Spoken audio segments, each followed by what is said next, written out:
I need a mother for 19-year-old my twins and you need shelter, the widower rancher proposed to the Chinese bride. Snow fell like dust from the heavens, soft and endless, blurring the edges of the world. The train whistle had long faded, swallowed by the mountains, and only the wind remained to speak, low, patient, and cold. Stephen Smith rode through that white silence with his collar pulled high, a man built of calloused quiet. The lantern at the old station burned dim against the storm, swaying like a fragile promise. He could see her there, a woman standing beside a trunk no bigger than a child's coffin, her shoulders drawn in tight, her breath rising in trembling clouds. He reined in his horse, boots crunching through the frost. She did not look up at first. Her black hair was crusted with snow, and her small hands were red from holding a ticket that no longer mattered.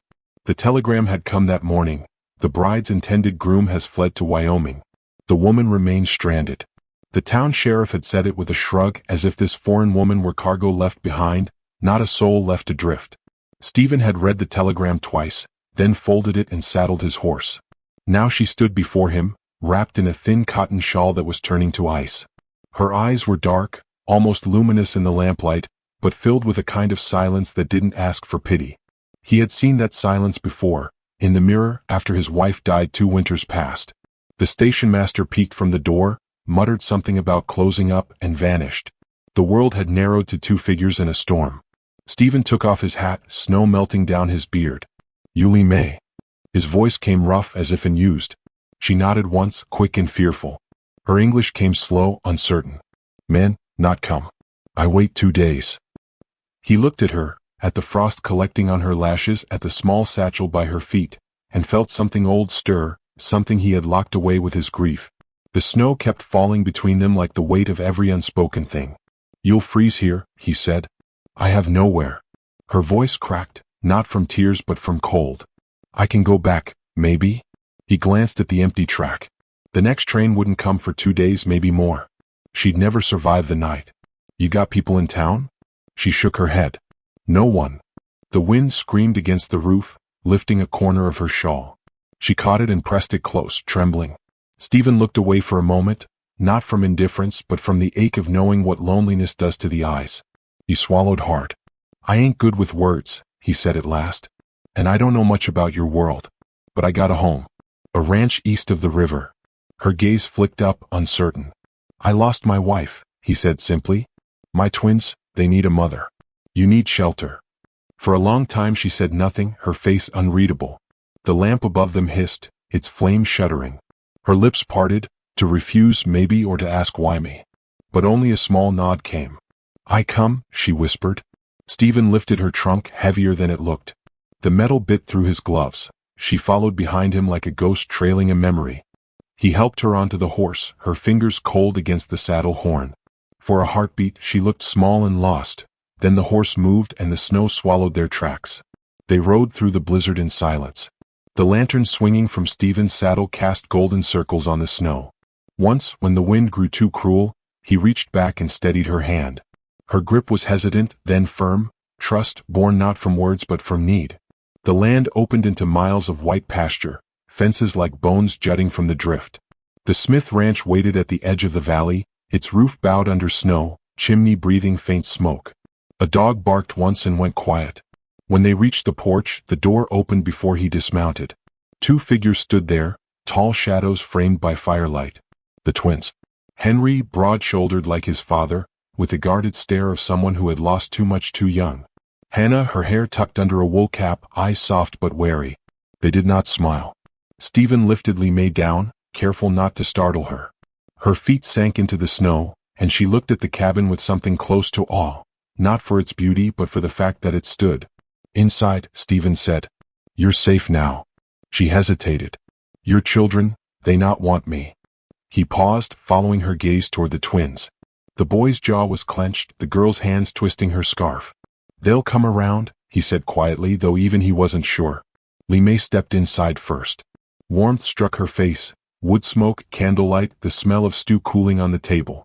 She pressed her hands together in gratitude and whispered, almost to herself, Heaven send light.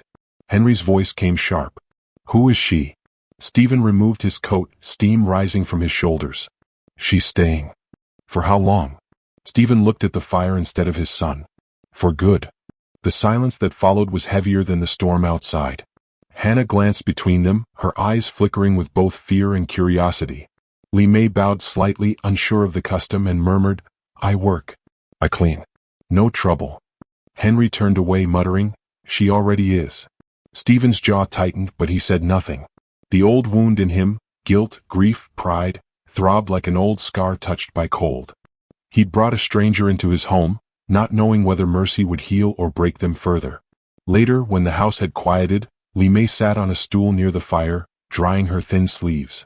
The window beside her glowed faintly with the reflection of snow and stars. She traced the condensation with her fingertip, drawing a small symbol from her language, a word that meant home. Stephen stood in the doorway, unseen, watching her. Something inside him loosened. He thought of his late wife's last winter, how she'd looked at the fire and whispered, "Don't let this house go cold." He hadn't understood it then. Now he did. Li Mei looked up suddenly, sensing his gaze. Their eyes met, two lives separated by oceans and sorrow, finding the same stillness. He nodded once, slow and almost reverent. "Rest. Tomorrow's a long day." She smiled faintly, a fragile, uncertain thing, and drew her shawl around her. Outside the wind eased. Upstairs, Henry whispered to his sister, "He's lost his mind bringing her here." Hannah's reply was soft but steady. "Maybe it's his heart that's waking."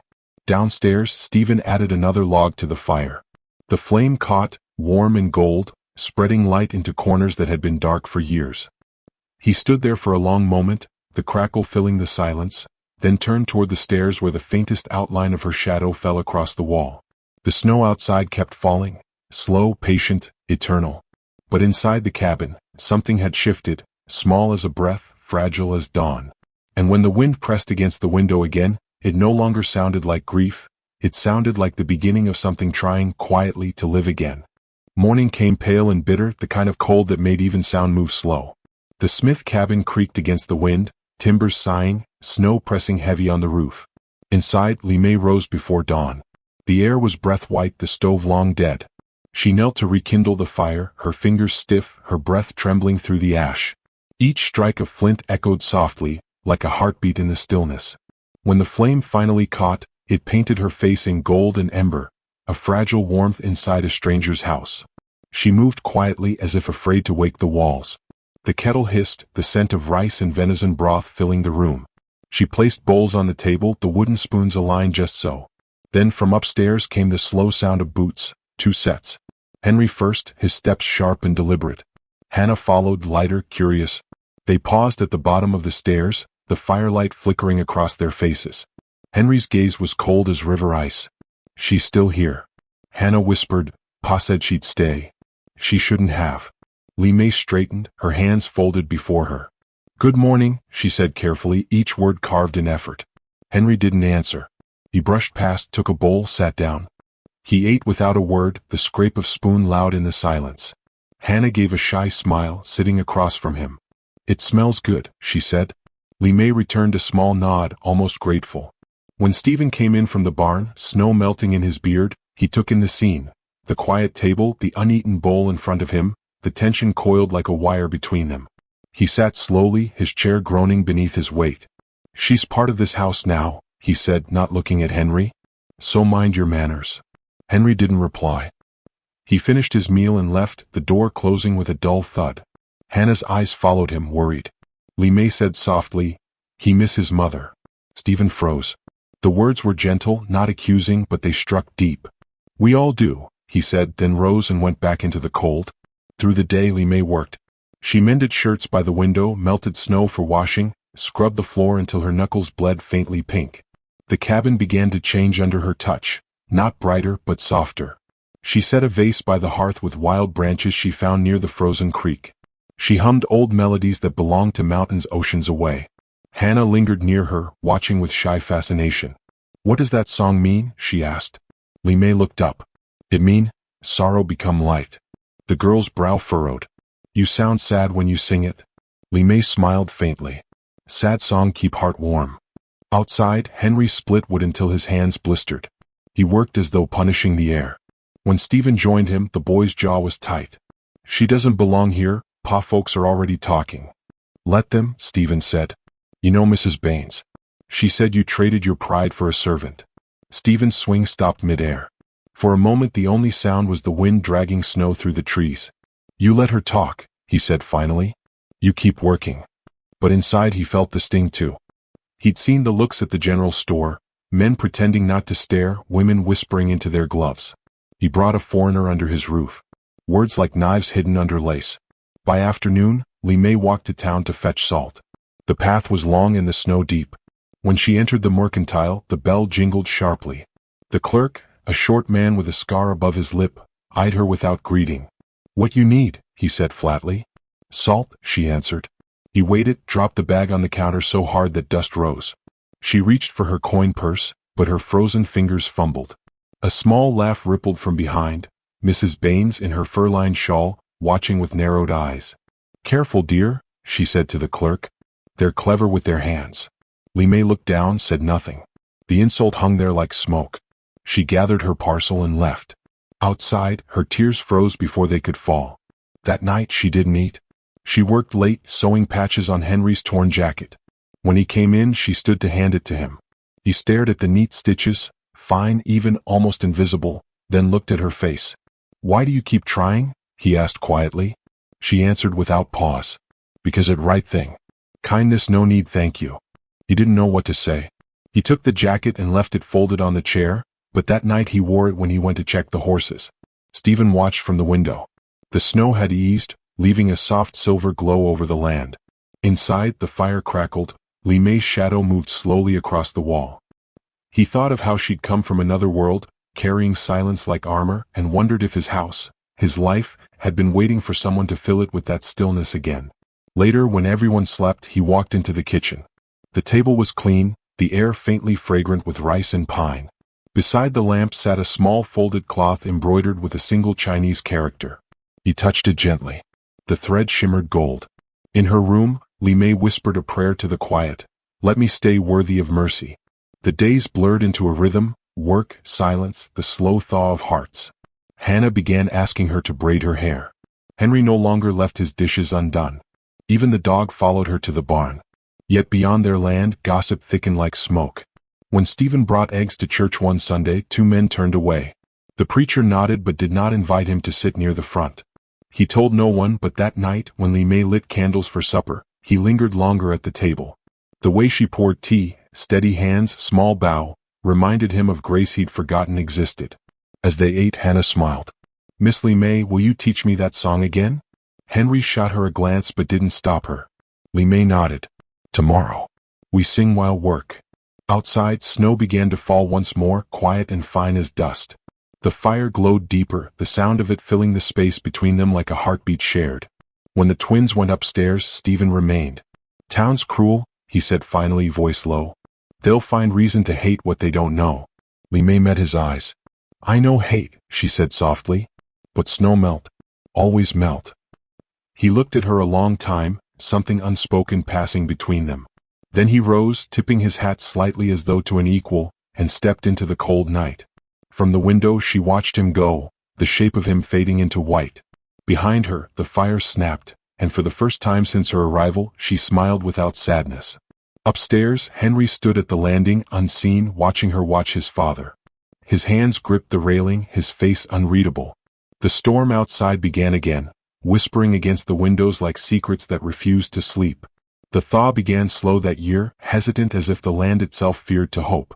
Snow retreated into rivulets that cut through the fields, forming a narrow river that shimmered between the house and the pasture, a quiet, moving boundary. It was there, beneath the gray sky, that Li Mei first saw her reflection not as a stranger's ghost but as someone living. The wind had softened, the air holding faint hints of pine and damp earth. She breathed it in, a fragile taste of freedom she hadn't dared imagine. Inside, life had settled into its own rhythm, an uneasy piece stitched together by chores, shared meals, and the patience of repetition. Stephen spoke little but worked beside her now, mending fence posts and tending cattle that had survived the frost. His presence no longer weighed heavy. It filled the silence like a slow, grounding heartbeat. Henry still carried his distance like a badge.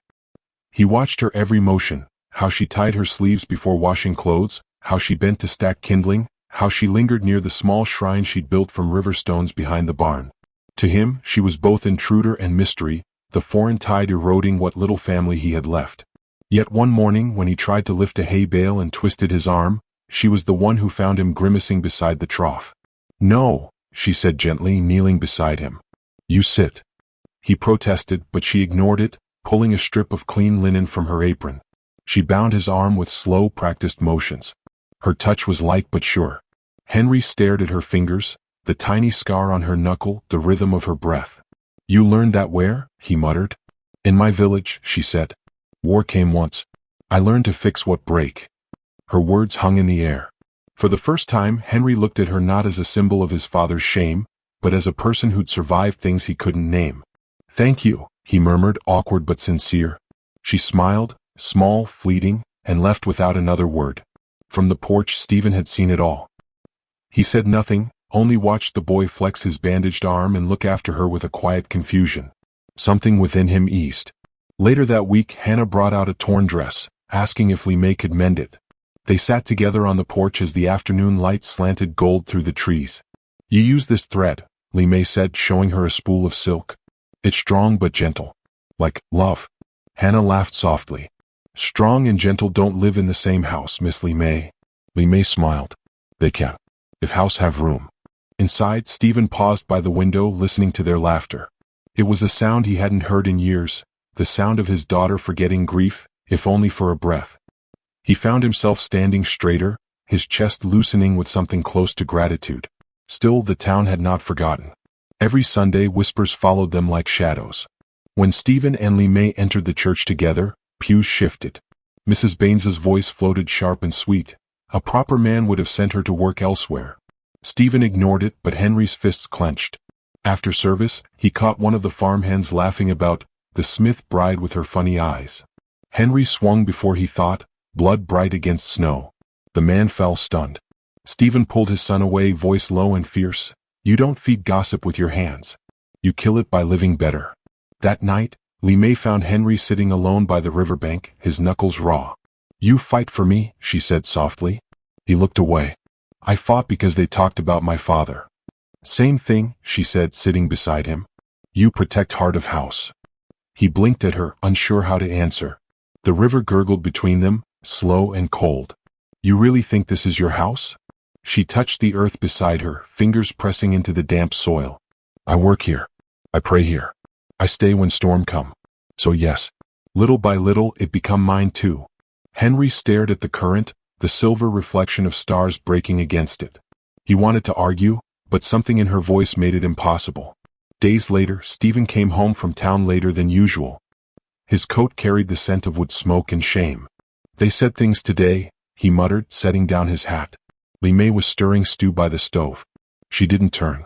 "They say things every day. They called me desperate." "Maybe you were," she said, her tone quiet but without insult. "Desperate for warmth. For family." He looked at her, then really looked, the curve of her shoulders, the calm steadiness in her movements. "You don't mind what they say?" "I used to," she whispered. "In my country I was sold by my uncle."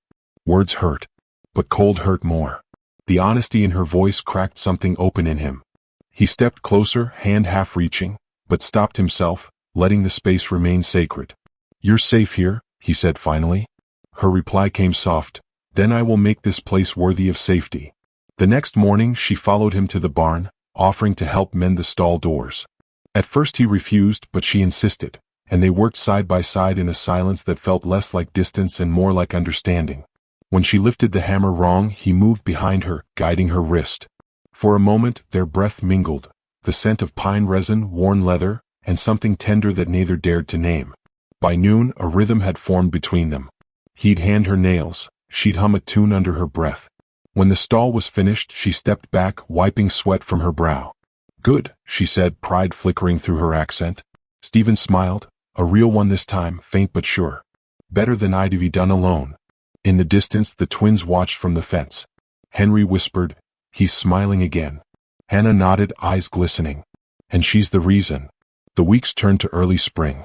Ice melted into rivers that ran full and fierce. One evening Hannah slipped on a wet log by the river's edge and cried out. May heard the sound, dropped her laundry and sprinted down the hill. She reached Hannah just as her foot gave way. Stephen arrived seconds later, hauling them both back to shore. When it was over, Hannah clung to Li Mei, sobbing into her shawl. "Don't tell Pa," she whispered. "He'll blame me." Li Mei smiled through her own shaking breath. "He blamed himself first." That night, Hannah confessed everything. Stephen only sighed, relief softening his face. "You're safe," he said, hand resting on his daughter's hair. Then, turning to Li Mei, his voice faltered. "You saved her." Li Mei shook her head. "She saved me first, made me run faster." A small laugh escaped him, the first since his wife's passing. Henry looked at them both, something like forgiveness dawning in his eyes. Outside, the river roared louder from the melting ice, the sound of things changing, breaking, moving toward somewhere new. Li Mei stood at the window later that night, watching moonlight scatter across the water. Stephen joined her quietly. They didn't speak. The river flowed between them, but the distance no longer frightened her. She could feel his warmth beside her, steady and near. In the reflection, their faces blurred together, two survivors both learning to begin again. And when thunder rolled far away, hinting at another storm, neither turned away. They only stood there, listening, knowing that whatever came next they would face it not as strangers but as something closer to kin. The thawed earth had turned to mud, thick and black underfoot, but the wind still carried winter's breath. Stephen Smith stood in the yard at dawn, watching his herd move slow through the mist, the weight of the world pressing between his shoulders. Inside the cabin, Li Mei lit the morning fire. The room was warmer than before, yet there was unease in the air, invisible and sharp. The river had broken its ice, but in this house something else was cracking. Rumors had returned, uglier, colder than before. The men at the feed store no longer hid their laughter. "Smith's gone soft," they said. "Married himself a foreign ghost." When Stephen ignored them, they spat in the dirt behind his boots. It was the kind of cruelty that didn't wound the skin but cut the spirit. That Sunday the preacher rode up the hill, his coat dusted with sleet. Stephen met him on the porch. "I come as a friend," the man began, though his eyes were anything but gentle. "The town's worried. This woman, she don't belong here. Folks fear what they don't understand." Stephen's voice was quiet. "Then maybe they should try understanding." "She'll ruin your family's standing," the preacher pressed. "If she leaves, tongues will rest. You've got the power to stop this before it worsens." For a long moment Stephen said nothing. Behind him, through the doorway, Li Mei stood holding a pail, her eyes lowered. She had heard every word. When the preacher left, she placed the bucket down and walked out into the cold without her shawl. He followed her to the barn, where the wind howled through loose boards. "You shouldn't listen to." She turned, her face pale, breath trembling. "They hate me. I make trouble for you. You've done nothing wrong." "But I bring shame," she said, voice breaking. "Your son fight because of me. Your friends look away. I see how they stare when we go to town. You help me, but you lose peace." Her words struck him harder than the wind. "Peace died with my wife," he said. "You didn't take it from me. You brought something back." But she only shook her head. "I don't want to make you fight for me." He stepped closer, rough hands soft at his sides. "Li Mei." "I go," she said suddenly, swallowing the tremor in her voice. "Before they hurt you." That night, she wrote a letter in slow, careful English. Her script was uneven but earnest.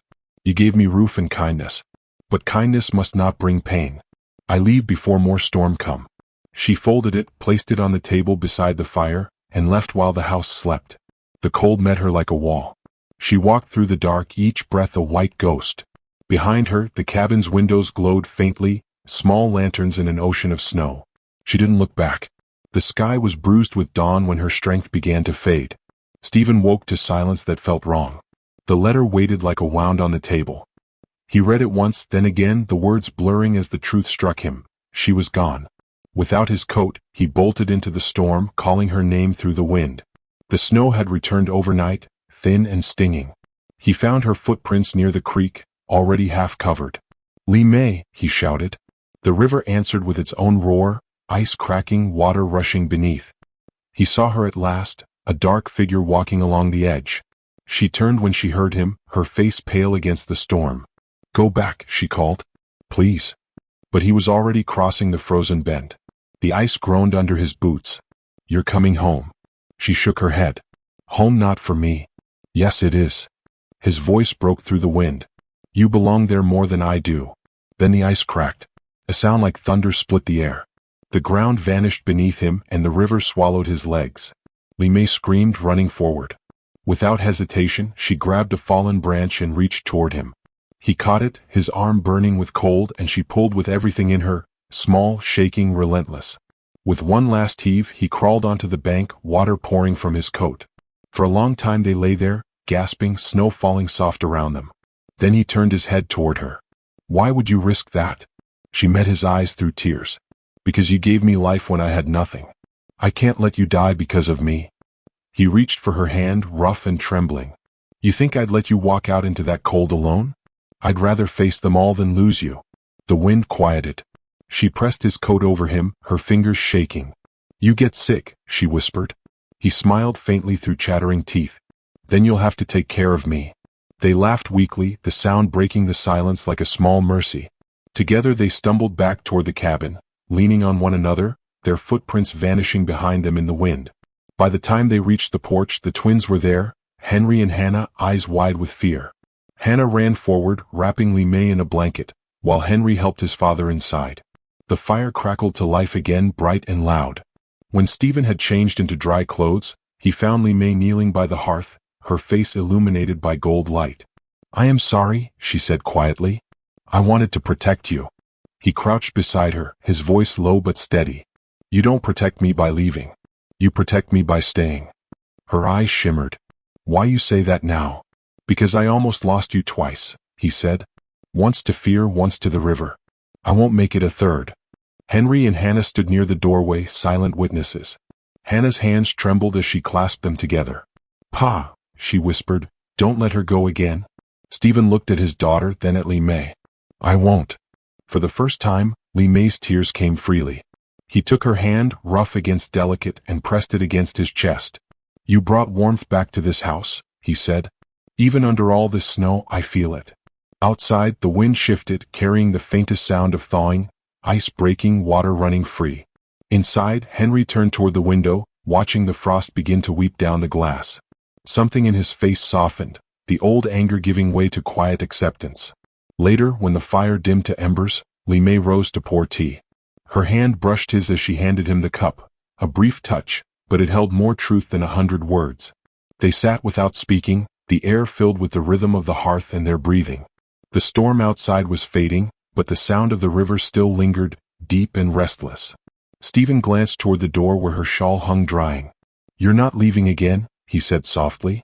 Li Mei looked up, her voice barely above a whisper. "Not unless you ask me to." He shook his head. "Then we're done with asking." Outside, the snow turned to rain, tapping the windows like fingers searching for a way in. Inside, two hearts, once buried under grief and exile, began to burn quietly, steady as the fire they'd built together. And somewhere beyond the dark, the first hint of dawn bled into the clouds, red as ember, promise and warning both.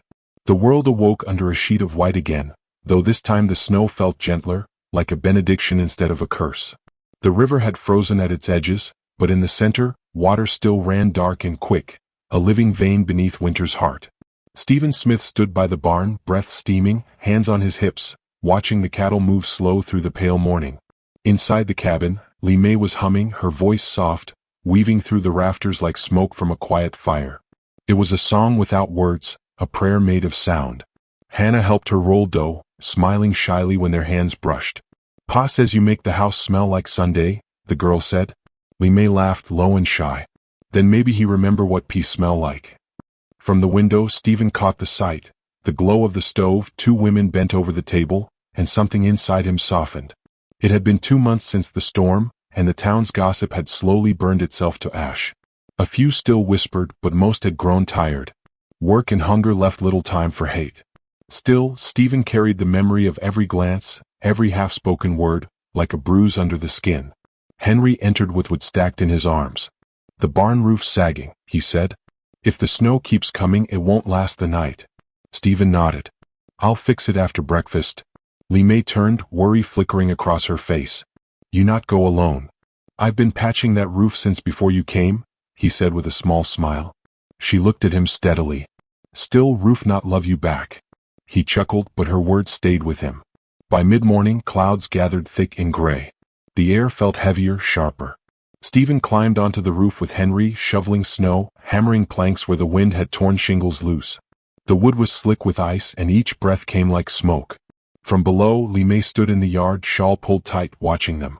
She could feel the sky shifting, a strange stillness before the storm breaks.